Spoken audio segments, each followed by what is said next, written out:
As Israel's military maintains control over 53% of Gaza, separated from Hamas-controlled areas by increasingly fortified yellow line, the world is probably witnessing what could become one of the most consequential geopolitical transformations in the Israel-Palestinian conflict since 1948.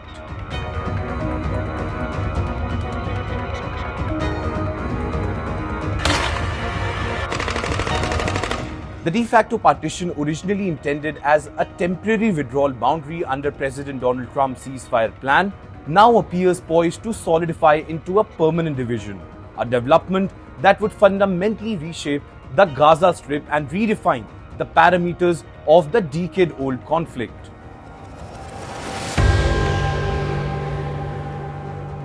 Trump's 20-point peace plan, unveiled in late September 2025, envisioned a phased process: an immediate ceasefire, initial Israeli withdrawal to the yellow line, release of hostages, and crucially, subsequent phases that would see Israel withdraw further, Hamas disarm completely, a transnational authority established, and international forces deployed. But now 6 European officials with direct knowledge of implementation efforts confirmed to Reuters that the second phase, which requires Hamas's disarmament, Israel's further withdrawal, and most importantly, establishment of a multinational security force and a new governance structure, has been completely halted. Well, the problem lies in plans' intentional vagueness and lack of enforcement mechanism. Well, on one hand, Hamas refuses to fully disarm before Palestinian statehood is established, though it has shown some private willingness to surrender offensive weapons like rockets while retaining light arms. Israel, on the other hand, insists on complete Hamas disarmament and rejects any role for the Western-backed Palestinian Authority, while maintaining that its security requirements override any withdrawal timeline. Now, without a major push from Washington to break this impasse, multiple sources, including European officials, diplomats, and former US officials, have warned that the yellow line is set to become the permanent border indefinitely dividing Gaza.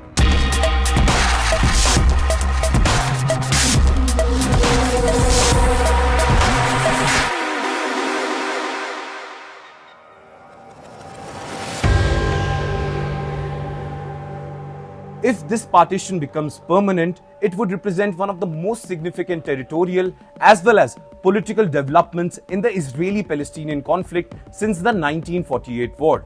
That conflict, which followed the UN's 1947 partition plan proposing to divide mandatory Palestine into Arab and Jewish states, resulted in Israel controlling 78% of the territory, the creation of 750,000 Palestinian refugees, Egyptian occupation of Gaza, and Jordan control of the West Bank. The partition effectively destroyed the possibility of the Arab state envisioned in the US plan. Well, the current yellow line partition creates similar historic weight. It would formalize Israeli control over more than half of Gaza, a territory that has been under various forms of Israeli restrictions since 1967, also briefly under Palestinian Authority administration from 1994, and now under the Hamas rule since 2007. Unlike previous arrangements, however, this partition appears designed not just to control Gaza militarily, but to fundamentally reorganize its population and governance system. You may say that the parallels to 1948 are similar, but not exact. The original partition plan allocated roughly equal territory to both populations. The yellow line partition leaves Palestinians with less territory, zero sovereignty, and no clear pathway to statehood. In fact, the 1948 partition led to the establishment of Israel as a recognized state. The current division offers Palestinians only the prospect of living under either Hamas rule without reconstruction or Israeli military control with conditional rebuilding.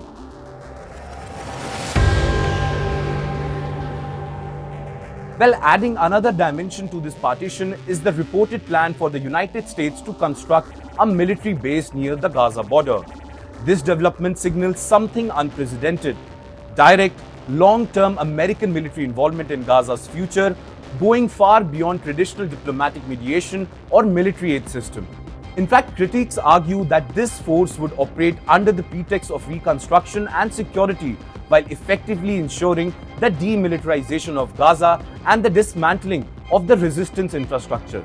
Meanwhile, Hamas has rejected any military force that would serve as a substitute for the occupation army.